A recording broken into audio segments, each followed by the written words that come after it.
j'espère que tout le monde va bien, que vous êtes bien installés. Aujourd'hui, nous sommes le 22 décembre. Et nous sommes toujours et encore avec les petites poupées. Et ce soir, c'est ton petit serre-tête grelot. Voilà, un petit peu de musique. Alors, l'histoire Mais ce n'est pas s'intitule... pour l'histoire. Le prince et la poupée. Et voilà. Alors, l'histoire. Alors que des enfants s'amusaient et s'agitaient dans les rues de Menton, une femme se pencha à sa fenêtre et soupira.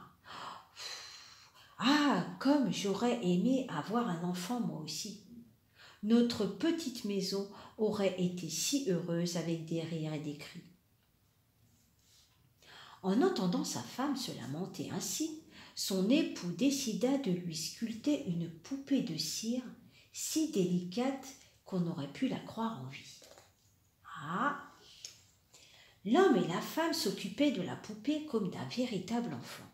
Ils l'asseyaient à table avec eux, la promenaient dans le jardin et lui faisaient même la lecture. Un jour, le fils du roi passa devant la maison et aperçut la poupée. Il la trouva si belle qu'il tomba instantanément amoureux d'elle. De retour au palais, il implora son père d'aller la faire chercher. Le roi envoya donc 8 serviteurs dans la modeste demeure afin de demander la main de la jeune femme et de la ramener au château. Embarrassés, les parents de la poupée n'osèrent avouer la vérité.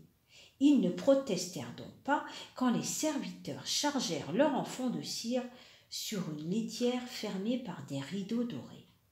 Sur le chemin du retour, les serviteurs se sentirent fatigués et s'arrêtèrent dans une auberge afin de se reposer.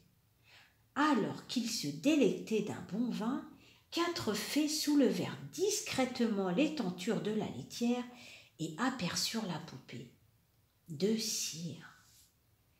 Elles la trouvèrent si jolie qu'elles décidèrent de s'installer près d'elle pour bavarder. Au moment où elle prenait place, un courant d'air fit hocher la tête de la poupée, ce qui amusa beaucoup les fées. « Et si nous offrions à cette poupée toutes les qualités ?» proposa l'une d'entre elles. « Quelle bonne idée !» C'est ainsi que, tour à tour, les fées dotèrent la poupée d'une magnifique voix de la sagesse, de la gaieté et de 1000 autres vertus. Au petit matin, quand elles entendirent les serviteurs regagner la litière, elles disparurent sans tarder. Arrivée au palais, la poupée était devenue une sublime jeune femme, encore plus belle que dans les souvenirs du prince. « Ma douce, voulez-vous m'épouser ?» demanda aussitôt le prince en la voyant. « Je ne me marierai avec vous qu'en présence de mes parents, » répondit la jeune femme. Le prince les envoya aussitôt chercher. Quel ne fut pas leur étonnement quand ils se rendirent compte que leur poupée de cire avait pris vie. Le mariage eut lieu le jour même, les parents de la mariée furent invités à rester au palais et tout le monde y vécut heureux durant de longues années. Ah, j'ai adoré cette petite histoire. Moi aussi. Alors, j'espère qu'elle vous a plu, que vous avez passé un bon moment. Faites de beaux rêves, plein de gros bisous à tous les bouts de chou.